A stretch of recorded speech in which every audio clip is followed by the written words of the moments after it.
Your conscious mind needs the help of your subconscious mind. If you want to achieve a breakthrough, you have to rediscover your subconscious mind. Everybody has a subconscious mind.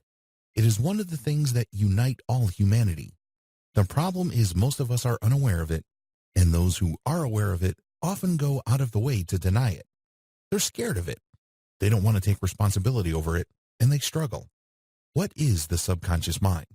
It is very easy to be aware of the conscious mind because we are aware of its operations. When we make judgment calls, when we make decisions, when we think about somebody, or we're thinking about what to say while we're dealing with other people, our subconscious mind is at work.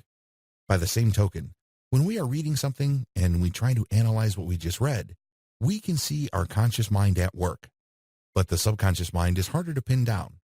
Here are some of its qualities. Your subconscious mind involves your collective, non-conscious memory. Remember earlier I said that every single second the outside world is bombarding you with thousands of stimuli? Remember that I said that you choose to perceive only a tiny fraction of that? And of that fraction you choose to remember only a smaller fraction? That is willful remembrance or willful memory. But there is a flip side to this. Your subconscious is also picking up stuff. And it's not bound by your conscious mind. It's not bound by its biases, rules, or habits. It's more random. It's like a screenshot. There may be fuzzy details, but it's still a screenshot. This can come in handy. It is no surprise that some people, when they find themselves in a certain situation, they remember certain details of what happened in the past, and this can lead them to a decision that is different from what they would have normally arrived at if they were to have relied only on their conscious mind. Your subconscious mind ties you to the rest of humanity. There is such a thing as a lizard brain. This is the part of your brain that first evolved. Please understand that the newest part of your brain is your cerebral cortex, the front part. This is the reasoning part. This is what people get all excited about because this is the seat of logic, reason, and judgment. This is where wisdom comes from. But for that part to evolve and mature, it must be supported by another part of your brain. This is the older part, the lizard brain.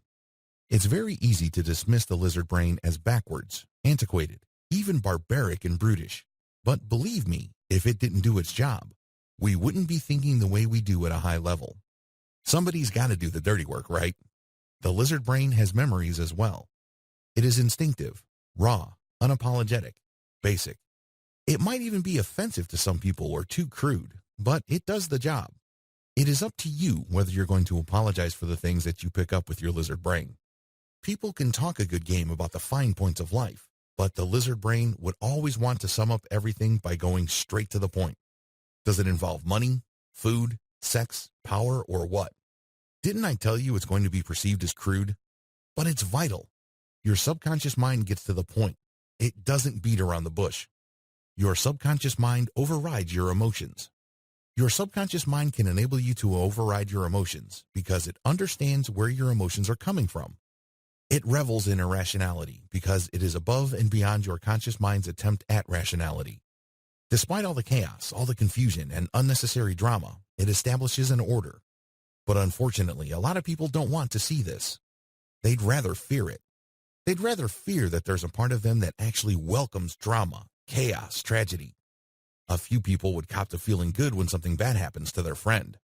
Remember, it's probably acceptable if something bad happens to your enemy, and you felt good about it. But what about your friend or your family member? There's that deep-rooted sentiment there, and that's your subconscious mind. This is called Schadenfreude. It's actually rooted in evolution. Think of it this way. If you were transported tens of thousands of years back in the age of the cavemen, and there was a bear chasing you and a buddy, your number one goal is to basically outrun your buddy. It's not to look out for your friend, because if you did that, your genes would die with you. What genes made it in that scenario? The guy who ran really fast and never turned back to see what happened to his buddy. I know, it's harsh. But this is the subconscious mind we're talking about. It is filled with all sorts of unpleasant realities, sentiments, and tendencies we are embarrassed about or would rather deny. Still, they are real. Your subconscious mind is the source of your intuition.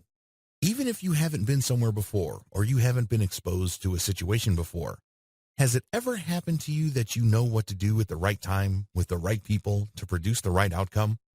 This is not just a simple case of being lucky. This is not just a simple case of recovering the memory of things you have done right in the past that somehow, some way related to what you were doing at that point in time. No, a lot of the times that is a hunch. A lot of the times that's intuition. And guess where that comes from? That's your subconscious mind. It's able to connect the dots at the right time to produce a result. Does it always work? Absolutely not. It works enough times for you to take notice. You should sit up and pay attention to it.